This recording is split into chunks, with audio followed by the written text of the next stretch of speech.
और मेरे बच्चों, क्या हाल चाल। आज हम क्या करेंगे? लीनियर इक्वेशंस यानी रेखीय समीकरण को क्रॉस मल्टीप्लिकेशन, यानी कि हिंदी में कहेंगे इसको वज्र गुणनखंड। क्या बोलेंगे? वज्र गुणनखंड मेथड से, यानी कि विधि से हम लीनियर इक्वेशन को यानी कि रेखीय समीकरण को सॉल्व करना सीखेंगे। कैसे करते हैं? देखो, जब कोई भी हमें रेखीय समीकरण दिया होता है, यानी कि linear equation with two variables दिए रहते हैं, तो सबसे पहले हमारा काम उसको स्टैंडर्ड फॉर्म में लिखना। यानी कि स्टैंडर्ड फॉर्म का मतलब ax plus b y plus c equals to 0। इसको इस फॉर्म में लिखना सबसे पहला काम हमारा। तो यही काम हम करते हैं, जो पहला काम है। बाद का काम बाद में देखेंगे। तो क्या लिखेंगे इसको? 8x प्लस 5y और -9 इक्वल्स टू 0। इसको मान लेते हैं इक्वेशन 1। और दूसरी हो जाएगी 3x plus 2y -4 equals to 0। ये दूसरी इक्वेशन बन जाएगी। अब क्या करेंगे? जब ये इक्वेशंस इसको हम बनाएंगे तो उसके बाद स्टेप, अच्छा ये स्टेप 1 मान लेते हैं, सपोज करो। स्टैंडर्ड फॉर्म में इसको लिखना स्टेप 1। स्टेप सेकंड में क्या करेंगे? देखो, सबसे पहले लिखना है x, फिर लिखना है y, फिर लिखना है 1, और उसके नीचे 3 डंडे खींच देने हैं। x के नीचे एक डंडा, y के नीचे एक डंडा, और तीसरा जो है 1 के नीचे भी एक डंडा। अब क्या करना है? डंडे के नीचे क्या लिखना है वो ध्यान रखना है, बहुत इंपॉर्टेंट चीज है। और कैसे लिखना है वो भी ध्यान रखना है। तो जब x के डंडे के नीचे लिखेंगे तो x के कांस्टेंट को नहीं लिखेंगे, बाकी चीज जो है तो क्या है? y, और तीसरा नंबर है C1 और C2 -9 और -4, उसको लिखना है। तो कैसे?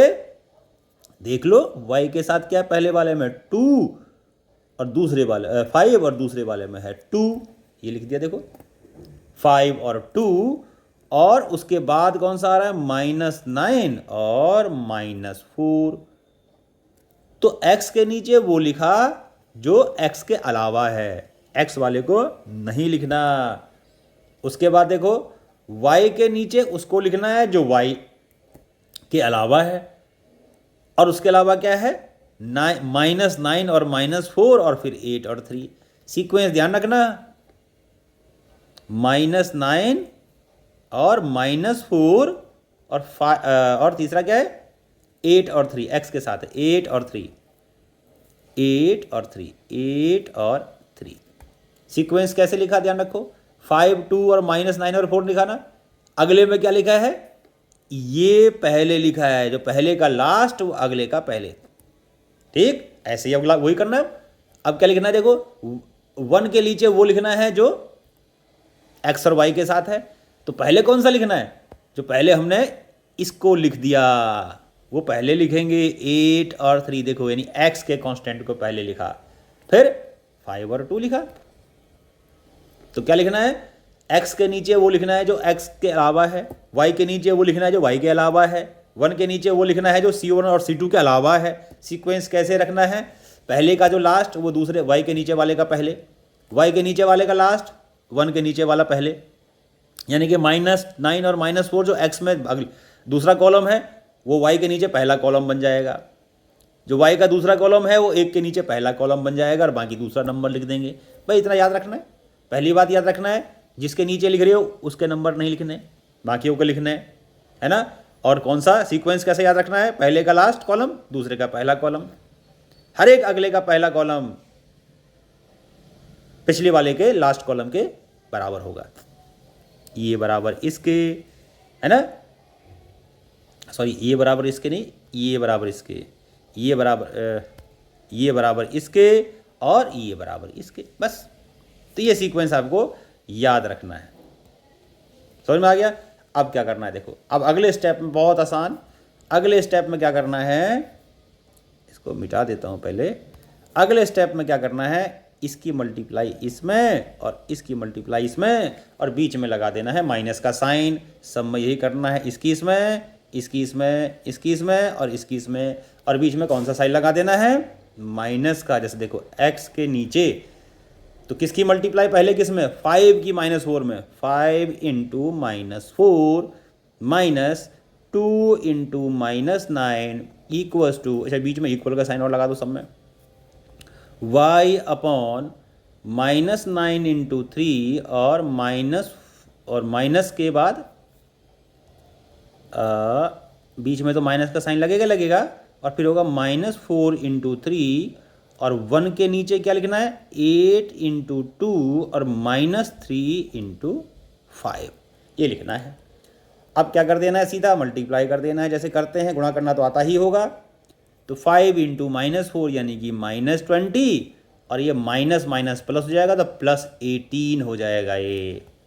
ऐसे ही y अपॉन -27 और ये माइनस माइनस प्लस और ये कितना हो गया, 4 इंटू 3, कितना 4 इंटू 3 था ना, ये था 9 इंटू 3 और 4 इंटू 3 नहीं है भाई, 8 है, 9 इंटू 3 और 4 इंटू 8 है ना। तो -4 इंटू कितना 8 है, तो कितना हो गया ये, -4 इंटू 8 माइनस प्लस और 32 इक्वल्स टू 1 अपॉन 16 माइनस 15, ये हो गया।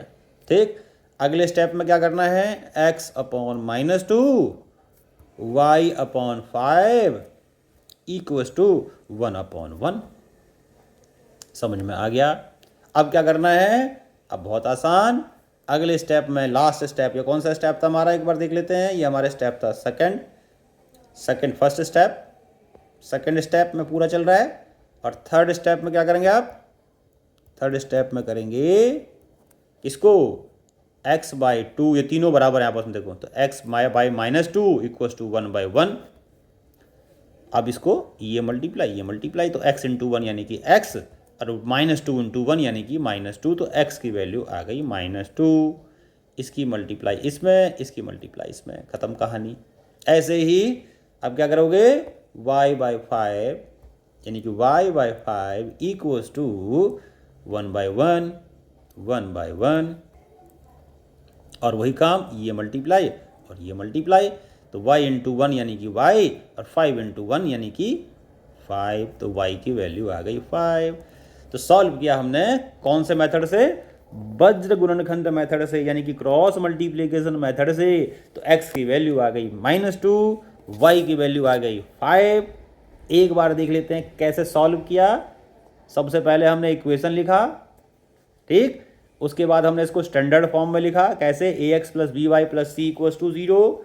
फिर उसको हमने दोनों ही इक्वेशन को स्टैंडर्ड फॉर्म में लिख दिया। तो हमें एक ही काम करना पड़ा, बस 9 को इधर आके -9 कर दिया और 4 को लेफ्ट हैंड साइड पे ले आके -4 कर दिया और लिख दिया इक्वेशन 1 और सेकंड मान लिया।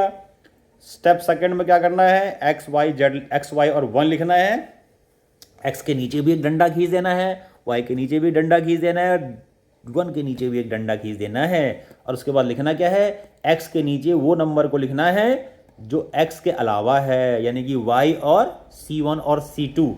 तो y के साथ क्या है, 5 और 2, c1 c2 क्या है, -9 और -4।